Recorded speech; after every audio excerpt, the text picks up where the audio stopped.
जय जिनेन्द्र। जय जिनेन्द्र। स्वागत है आप सभी का हमारे विशेष कार्यक्रम समस्या एक समाधान अनेक। जी हाँ, समस्या एक समाधान अनेक। मैं हूँ डॉक्टर प्रिया जैन। मैं doctor Pradeep Jain, vastu expert, astrologer and मंत्र थेरेपिस्ट। आप सभी का हार्दिक अभिनंदन करते हैं, वंदन करते हैं, स्वागत करते हैं। आज की विशिष्ट काव्य में, विशिष्ट प्रस्तुति में हम बातें करेंगे पारिवारिक जीवन और गृहस्थ जीवन से जुड़ी ही एक समस्या। अक्सर लोग जिस समस्या से पीड़ित हो जाते हैं, ग्रसित हो जाते हैं, लेकिन उससे पहले समझेंगे जैन दर्शन का उद्देश्य। दुनिया के जितने भी धर्म हैं, सभी में जन्म के बाद की क्रियाएं तो आवश्यक हैं, की जाती हैं, सारे संस्कार किए जाते हैं, लेकिन जैन दर्शन एक अनूठा दर्शन है पूरे विश्व के दर्शनों में, जहां गर्भ और गर्भ से पूर्व की क्रियाएं भी की जाती हैं। जी हाँ, जहां गर्भ कल्याण का मनाया जाता है और जब तीर्थंकर बालक माता के गर्भ में आता है तो आने से गर्भ में आने से 6 मास पूर्व ही रत्नों की वर्षा होने लग जाती है। लगभग 15 महीनों तक धनपति कुबेर माता के आंगन में रत्नों की वर्षा करते हैं। क्यों? क्या कभी विचार किया इसके बारे में?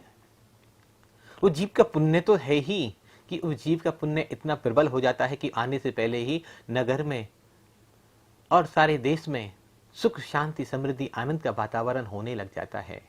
लेकिन कुछ और उद्देश्य भी तो होगा।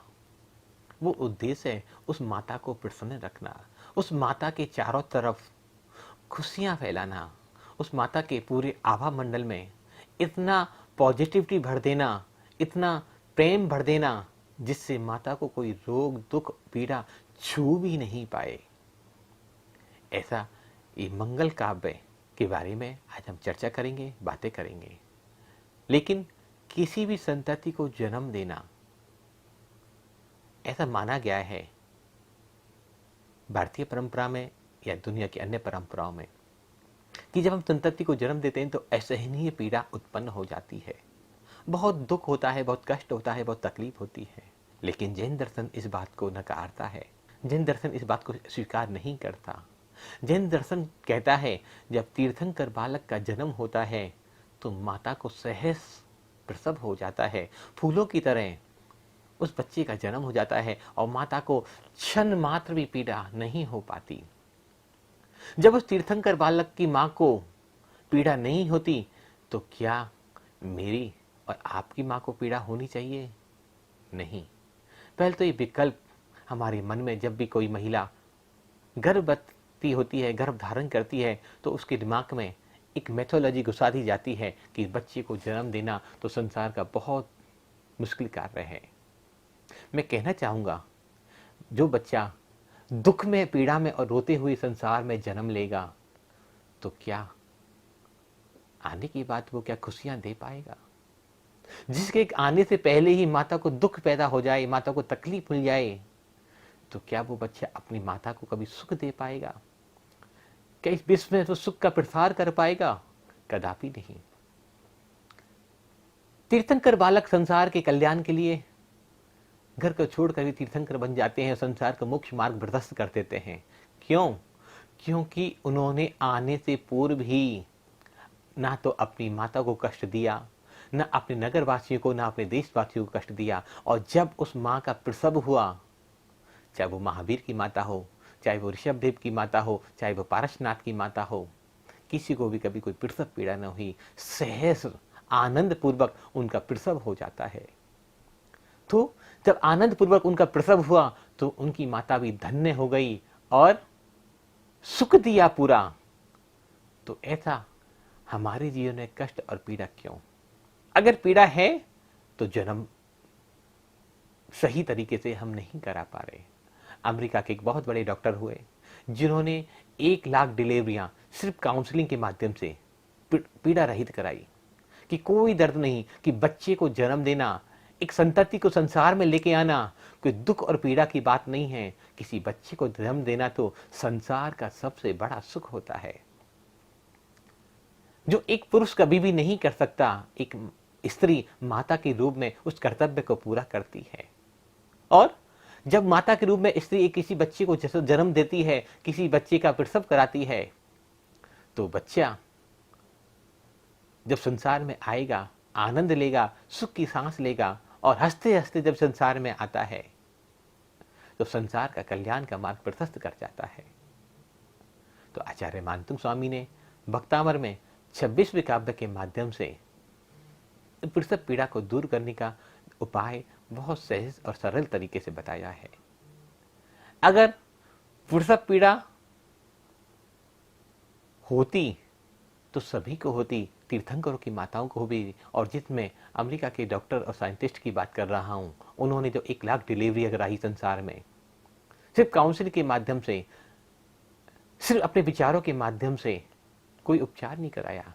आजकल बहुत सारी थेरेपी ऐसी चल गई हैं, वाटर थेरेपी, अन्य थेरेपी, जिनमें माँ को पीड़ा ही नहीं होती। तो हमें प्रयास करना चाहिए, अपने आसपास कोई महिला, कोई माता गर्भवती हो तो उन्हें मोटिवेट करें, उन्हें खुश रखें, उनका अनुमोदना करें कि तुम संसार की श्रेष्ठ माता हो, तुम एक तीर्थंकर जैसे बालक को, किसी मुनि महाराज को जन्म देने वाली हो, तुम किसी आर्यिका को जन्म देने वाली हो।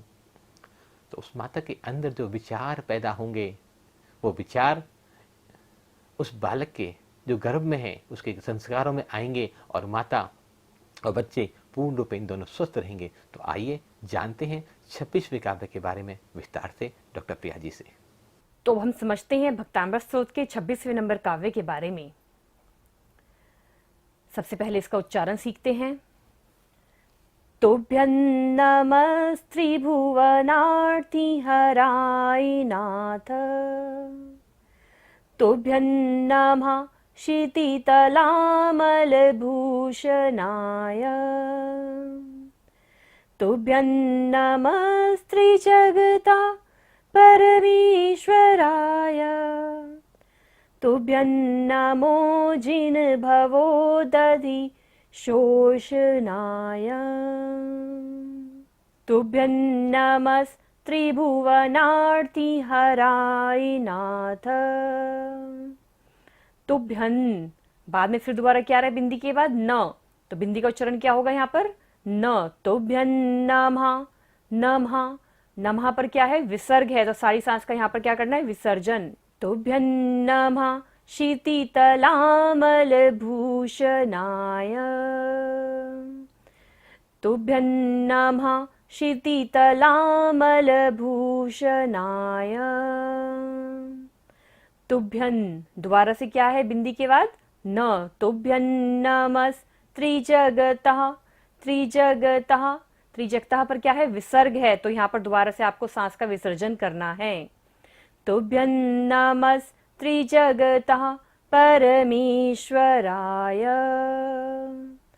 तुभ्यं नमो जिनभवो दधि, तुभ्यं नमो, बिंदी के बाद क्या है? दोबारा से न है, तो यहाँ पर जितनी बार भी आपने तुभ्यं बोला है तो बिंदी के बाद क्या आ रहा है? हमेशा न वर्ग, तो हमेशा बिंदी का उच्चारण क्या होगा? न।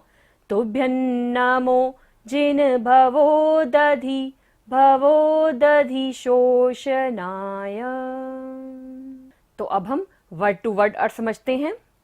तुभ्यं मीन्स आपको, नमस, नमस मीन्स नमस्कार करता हूँ, त्रिभुवन मीन्स 3 भुवन के, आरती हराए, आरती हराए मीन्स दुख हरने वाले को, नाथ मीन्स स्वामी।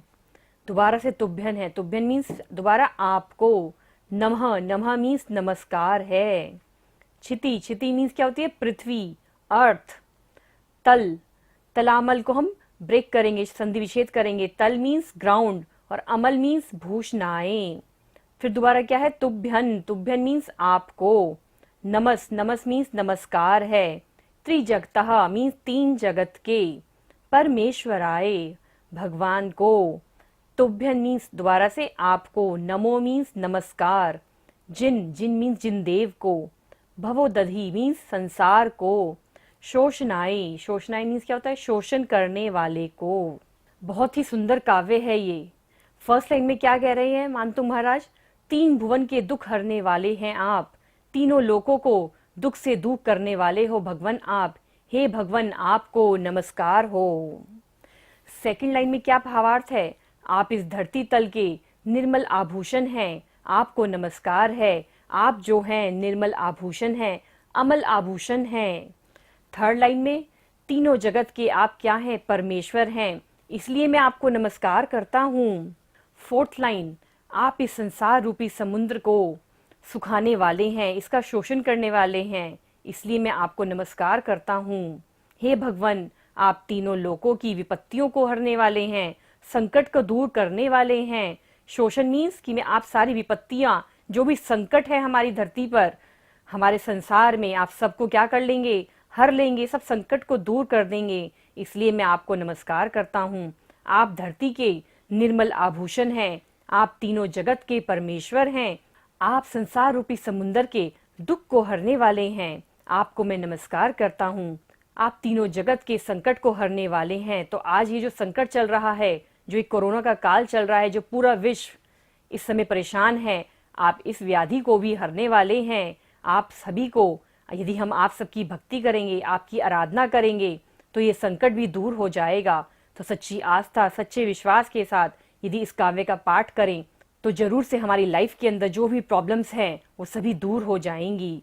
आपकी भक्ति करने से जन्म जन्मांतर के संचित जो भी हमारे पाप कर्म हैं वो नष्ट हो जाते हैं, दूर हो जाते हैं, उनकी निर्जरा हो जाती है। यहाँ तीर्थंकर भगवान को तिरुभुवनवर्ती हराय नाथा का के तीन लोग के दुख को हरने वाले हैं।